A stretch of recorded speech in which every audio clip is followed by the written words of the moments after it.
नवी दिल्ली रेल्वे स्थानकावर चेंगराचेंगरी होऊन 18 जणांचा मृत्यू झाल्याची दुर्दैवी घटना घडली।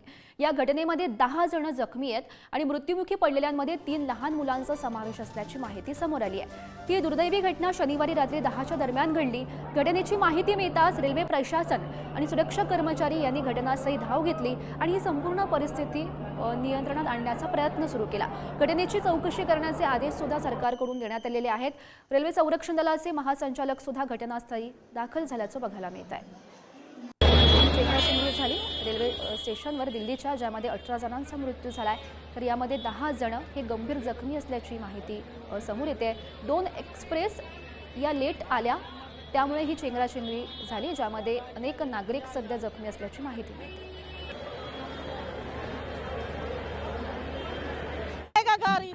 और उसके बाद एक बैग हल्ला कर दिए कि हाँ 14 पर आ जा रहा है। अब एक इतना ना भगा मचा कि पूरे में भीड़ हो गई। आप बता दो इधर मम्मी उनको ऐसे आदमी सब उनको दाब दिया। इतना ना आदमी एक बैग हो गया कि उनको आदमी सब दाब दिया। यहाँ पे बॉडी आई थी, यहाँ पर बॉडी लाया। तो ये है नई दिल्ली में। नहीं कौन से प्लेटफॉर्म पे हमारे वो दामाद थे। कौन सा प्लेटफॉर्म नंबर क्या? 14 16 पर 16 की 14 पर। यहाँ से बॉडी ले गए आप? नहीं, अभी मेरा बॉडी अभी तो मुझे पता चला है। बॉडी लेने आई हूँ मैं। 2 एक्सप्रेस या रद्द झाल्या आणि त्यामुळे ही गर्दी या ठिकाणी उद्भवलेली होती। त्या गर्दी दरम्यान ही चेंगराचेंगरीची घटना झाल्याचं सध्या समोर येत आहे। नेमकी ही घटना कशी घडली पाहूयात ग्राफिक्सच्या माध्यमातून। प्रयागराज, भुवनेश्वर राजधानी, स्वतंत्रता सेनानी या 3ही गाड्या प्रयागराजकडे जाणार होत्या।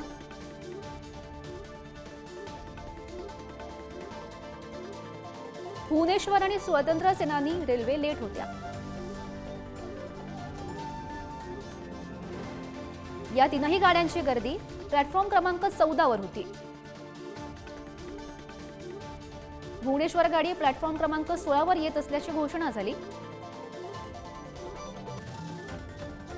हे ऐकताच 14 वरील गर्दी प्लॅटफॉर्म क्रमांक 16च्या दिशेने धावली। अचानक रेल्वे आल्याची घोषणा होताच लोक विना तिकीटच प्लॅटफॉर्मकडे धावल्याचं बघायला मिळालं। स्थानकावर तोवा गर्दी उसळली आणि त्या दरम्यानच चेंगराचेंगरीची घटना घडली।